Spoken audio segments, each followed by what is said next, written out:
umwe yahenda abantu ngo ahingura amafaranga canke akayagwiza. Sibomana Adrien avuka muri komine Busoni intara ya Kirundo yarerekanye agenda bukebuke ukuntu vyose abikora ndetse avuga n'igituma abikora. Umva jewe ndiko ndabigira nk'abantu hari igihe mvuga ngati nkibuye babone mwe ndarimize kandi ntarimize kugira ndababwira ati mpamahanga gutya ngo ndarimire nugenda ridahwe kandi ntarimize nkose ubuhinga kugira babibone mu kumega ryagiye mu muhogo ritagiyeyo kugira ndebe amahano no basaba ko boyampa gati yantu ndarimire nugenda ridaho batabibonye yo ryaciye batabibonye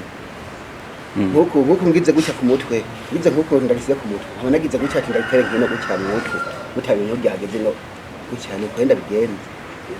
kugira gutya agira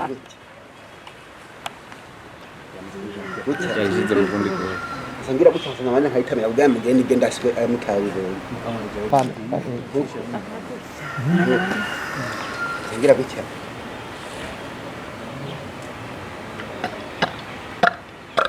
batabayeho ryageho narisize nyine ngaho gutyo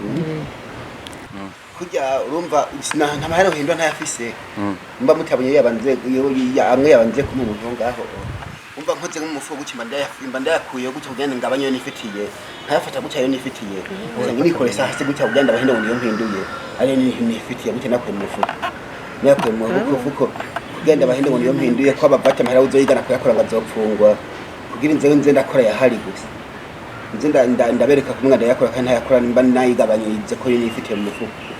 mbe nayagabanyirize nifitiye mu mufuko ni manze gukora ngaho bitabinda hakora mutara zisizini nk'izini zitatize nkuko mese nkora ngaho cyangwa ndayakora batayibona nagize gutya nayafatiye asangira gutya kasabana n'imana ngo ndayaguza batayibona asangira gutya bakasaba babona mwe ndaragira rero kabiri ngene yakuye gutya. Sibomana Adrien yarongeye avuga ukuntu yasaba amafaranga abahenda ngo azoyabagwiriza mu nyuma agaca abihakana. Urumva nuko novuga ngenze natembera ndeba nk'umuntu mbarira ndime ibihumbi 100 ngaho cyore 200 ngugira yamukanyise uvuge ngo nayo maze guhomba simake nayo umuntu atambana yati ngo yamende yatembera n'ibihumbi 100 cyabure 200 uzohasangira akizibiri hura raho gitanda ngati bidakunze duhenze ndaya gusubiza miliyoni kwiye bizaba bihenze wampaye iraki ngati bunye no bidakunze zo tuvuganye duhenze ndaya kwisura buke kwera imbanze katare sufise imeza kwa yampaye tu uyambaze cyane tu atare sufise imeza kwa yampaye aho ntarubanza urega ngo rucinda atare sufise imeza kwa yampaye nitoreze nganda yakuhabukewe